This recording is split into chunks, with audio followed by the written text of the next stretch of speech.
all of the wow. Today I want to talk about something I find mildly annoying and confusing. Stories before recipes. You know when you look up a recipe and there's like a paragraph or two right before the recipe? Like, who is that meant for? Who just sits down and is like, yes, sure am hungry, let's get cooking, but first, let's see who won charades at Susan's last football party. I don't know what a football party is.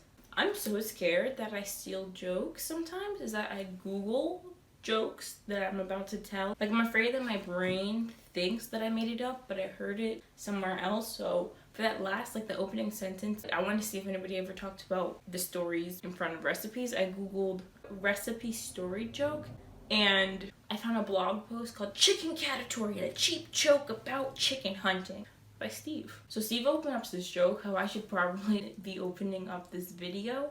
He says, truth be told, this isn't really even a joke. There's no setup and punchline really, no humorous narrative structure. It's really more of a humorous observation, and in fact, it's probably even not that humorous. So Steve explains how cacciatore means hunter in Italian. I might not even be saying that right. Cacciatore. That's how Google Translate says it. So chicken catatory, chicken hunter. Hunter specifically for chickens. But chickens aren't even that hard to catch. Like, they don't even fly. I've seen like 6-year-olds pick up a chicken. It can't be that hard to hunt them. When I hear chicken catatory, or however you say it, when I hear chicken catatory, okay, I've never heard it, okay? I've only read it. That's how Google Translate says it. When I read chicken cacciatore, I like to imagine, and by imagine, I mean restate in my own words, an Italian woman cutting up some vegetables, getting ready to make dinner, and her husband in like Elmer Fudd's hat and a shotgun comes in, and she's like, how'd hunting go? Great, I got this chicken. You were out there for 8 hours. We have a chicken coop in the backyard. I don't know what you expected. It's in my name. Yes. Thank you.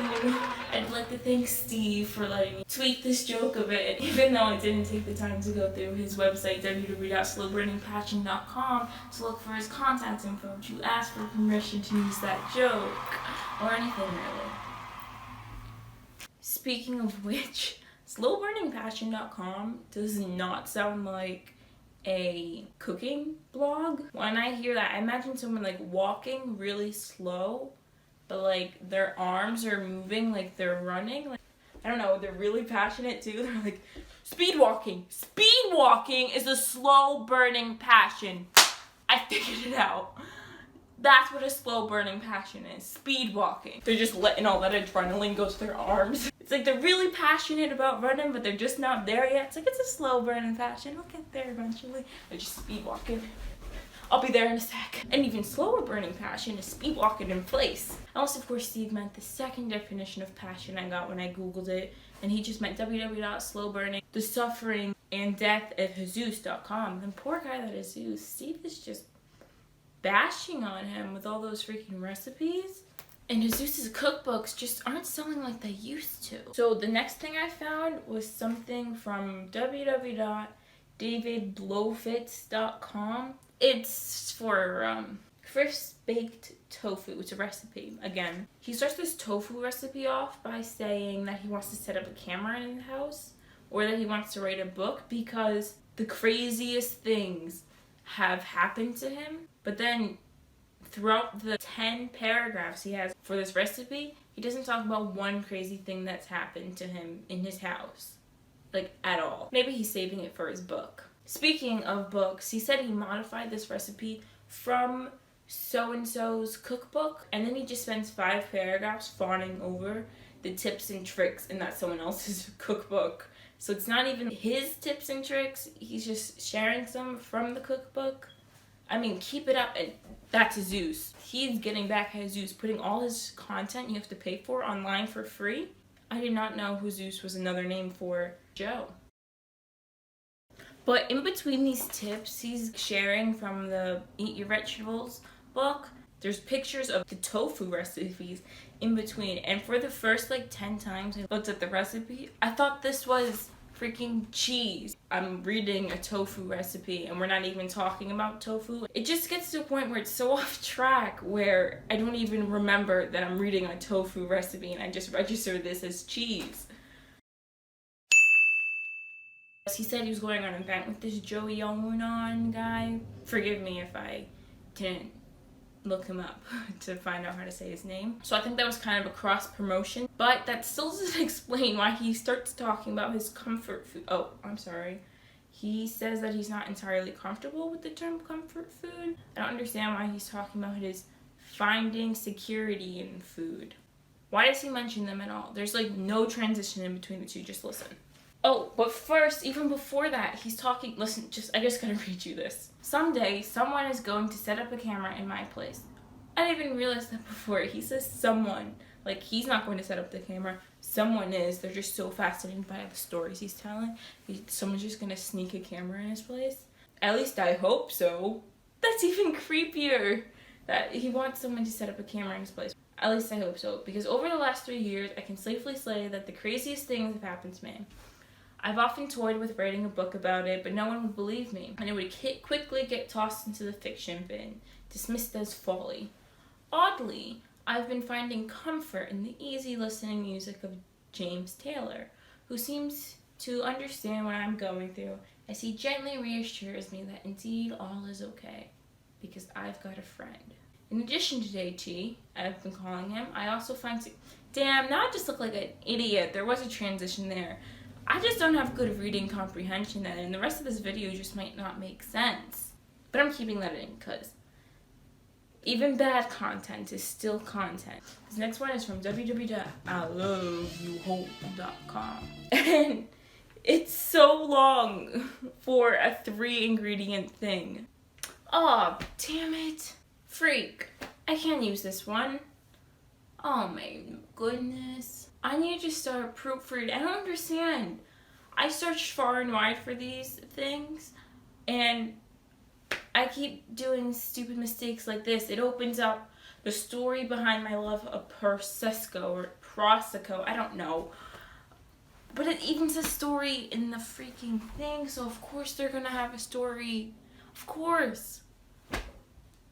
Anyways, it's a 3-ingredient thing, but what I loved about this one was that you could get the story from just reading the first line or so from each paragraph. Prosecco has gained so much meaning for me over the years. For me, my love for Prosecco is deeply rooted in my love for Italy in general. I was living in Italy. I was super long distance dating my boyfriend, now husband, Chaz. Before we left to travel back to America, I bought a bottle of Prosecco and stuffed it in my huge suitcase and lugged it all the way home with me. I purchased that special bottle knowing I would save it until our wedding day, when we would enjoy it while we had the first bites of our wedding cake. I put that bottle of Prosecco up on a high shelf in my cute little college home in Athens, Georgia, just waiting for the day to pull it out. We popped that bottle open on our wedding night as I told the guests our sweet story. Even though it's amazing by itself, I wanted to share my personal, clean version of the popular Prosecco drink, the Bellini. See? You did not need 7 paragraphs to write that. Eat too much and you'll get sick. Shrimps are pretty rich.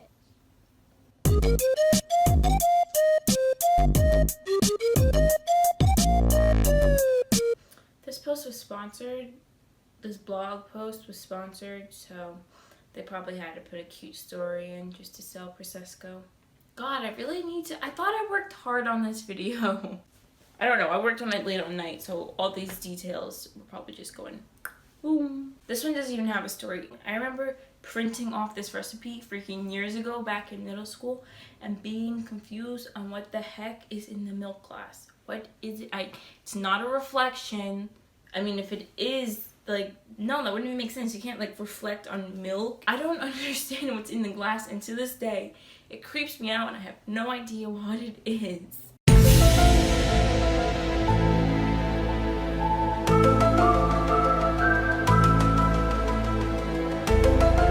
I just want to give not a disclaimer, but like trying to save my ass here, okay? I'm not trying to be mean. It really doesn't bother me that much about the stories before recipes. It was just something I realized. I was like, I haven't seen anyone talk about this. It's really like no point in talking about it because you can already see I don't think they're that big of an issue as I thought. I mean, hey, they're living life. It's really not harming anyone in any way. If people like writing, I'm not gonna even try to take that away from them because like you do you, boo. I don't care.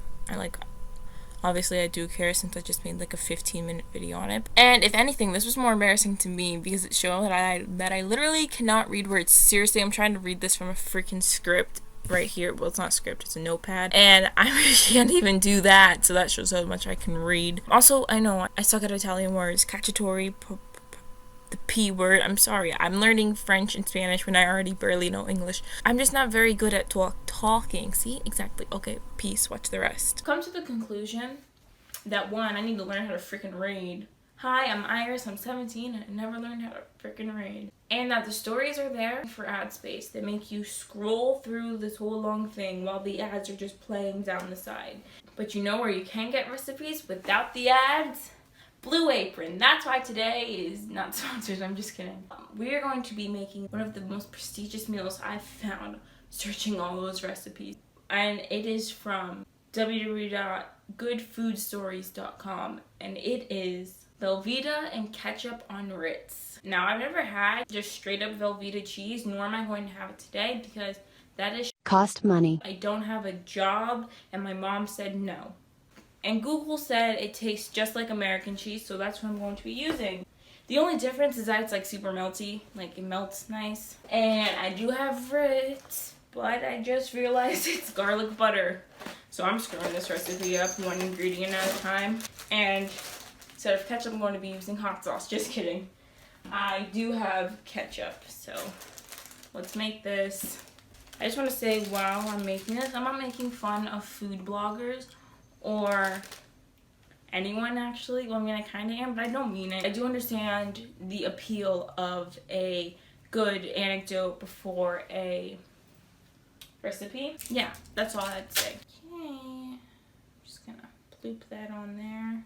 And now we shall add the ketchup.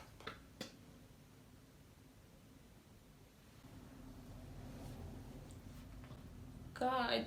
You don't need to keep ketchup upside down. That's what happens when you keep ketchup upside down. At least not when it's this freaking full. Ooh, I'm so excited. Wonder what it's gonna taste like. Cheers. I hate American cheese. All it tastes is ketchup. Real salty.